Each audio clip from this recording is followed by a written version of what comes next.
దేవుడి నామానికి స్తోత్రములు. ఈ ఉదయకాల సమయంలో మీ అందరికీ కూడా నా హృదయపూర్వకమైనటువంటి వందనాలు తెలియజేస్తున్నానండి. ఈ దినము దేవుడు మీతో మాట్లాడుతున్నటువంటి మాట ఏంటంటే, మీరు దేవుని యందు నమ్మిక ఉంచండి. ఇంకా ఏమి కూడా మిమ్మల్ని నుండి ఆయన కోరడం లేదు. ఆయన యందు మీరు నమ్మిక ఉంచండి అంటున్నాడు. మీరు దేవుని యందు నమ్మిక ఉంచడం వలన మీ జీవితంలో ఏం కార్యం జరుగుతుందో మీరు చూస్తారు. వాక్యం సెలవిస్తూ ఉంది కదా, ఇక్కడ సంఖ్యాకాండము 6వ అధ్యాయము 25వ వచనములో, యెహోవా తన సన్నిధిని ప్రకాశింపజేసి నిన్ను కరుణించును. దేవుని యొక్క సన్నిధి నీకు ఆయన ప్రకాశింపజేసి ఆయన నిన్ను కరుణిస్తాడట. ఎప్పుడు కరుణిస్తాడు? నువ్వు దేవుని యందు నమ్మిక ఉంచినప్పుడు. నువ్వు ఎప్పుడైతే దేవుని యందు నమ్మిక ఉంచుతావో ఆయన నిన్ను కరుణిస్తాడు, నీ ఎడల జాలి పడతాడు, నీకు దయ చూపుతాడు దేవుని బిడ్డలారా. అంతేకాదు, ఆయన మాట్లాడుతున్నటువంటి మాటలో యెషయా గ్రంథము 28వ అధ్యాయము 16వ వచనంలో, విశ్వసించువాడు కలవరపడడు. దేవుని బిడ్డలారా, నువ్వు దేవుని నమ్మినవు కానీ విశ్వసించడం లేదు, అవిశ్వాసిగా ఉంటున్నావు. అవుతుందో కాదో, నాకు స్వస్థత వస్తుందో రాదో, విడుదల వస్తుందో రాదో, దేవుడు నాకు ఉద్యోగం ఇస్తాడో ఇవ్వడో, నన్ను ఆశీర్వదిస్తాడో ఇవ్వడో, లేదా ఇంకా ఏవేవైనా కావాలనుకునేటివి అవన్నీ నాకు జరుగుతాయో జరగయో అనేటటువంటి అవిశ్వాసంలో నీవు ఉన్నావు. దేవుని నమ్మడం మాత్రమే బాగుంది, కానీ విశ్వాసంలో మాత్రము నువ్వు స్థిరంగా లేకుండా ఉన్నావు. దాని వలన నీవు కలవరపడుతున్నావు. కానీ దేవుడు అంటున్నాడు, ఎవరైతే విశ్వసిస్తారో వారు కలవరపడడు. దేవుని బిడ్డలారా, ఉదయకాల సమయంలో నీవు విశ్వసించినట్లయితే కలవరపడకు.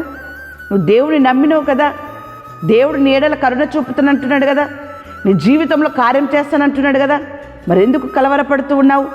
వాక్యం సెలవిస్తూ ఉంది కదా ఇక్కడ దేవుని యొక్క మాటలు. యోబు గ్రంథము 37వ అధ్యాయము 5వ వచనములో, మనము గ్రహింపలేని గొప్ప కార్యములు ఆయన చేయును. దేవుడి నామానికి స్తోత్రము కలుగును గాక. నువ్వు నమ్మిక ఉంచి విశ్వసించు, నీవు గ్రహింపలేనటువంటి గొప్ప కార్యములు దేవుడు మీ జీవితంలో చేయబోతూ ఉన్నాడు, మీ పిల్లల జీవితంలో చేయబోతూ ఉన్నాడు, మీ కుటుంబంలో చేయబోతూ ఉన్నాడు, మీ వ్యక్తిగత జీవితంలో చేయబోతూ ఉన్నాడు. కేవలము విశ్వసించు, కలవరపడకు. నీవు గ్రహింపలేని గొప్ప కార్యములు చూస్తావు దేవుని బిడ్డలారా. అంతేకాదు, ఆయన మాట్లాడుతున్నటువంటి మాటలో ఏంటి ఈ కార్యాలు ఎలా జరుగుతాయి అని నువ్వు అనుకోవచ్చు.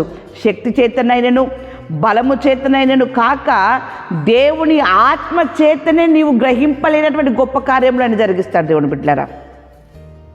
దేవుని ఆత్మ చేతనే నీ జీవితంలో ఏదైతే నీకు అడ్డుగా ఉందో అడ్డును తొలగిస్తాడు. దేవుని ఆత్మ చేతనే నీ జీవితంలో ఏది జరగాలో అది ఆయన జరిగిస్తూ ఉంటాడు దేవుని బిడ్డలారా. కేవలము నీవు విశ్వాసము కలిగి దేవుని యందు నమ్మిక ఉంచు, ఆయన ఆత్మ ద్వారా జరిగించేటటువంటి గొప్ప కార్యాలు నువ్వు అనుభవిస్తావు.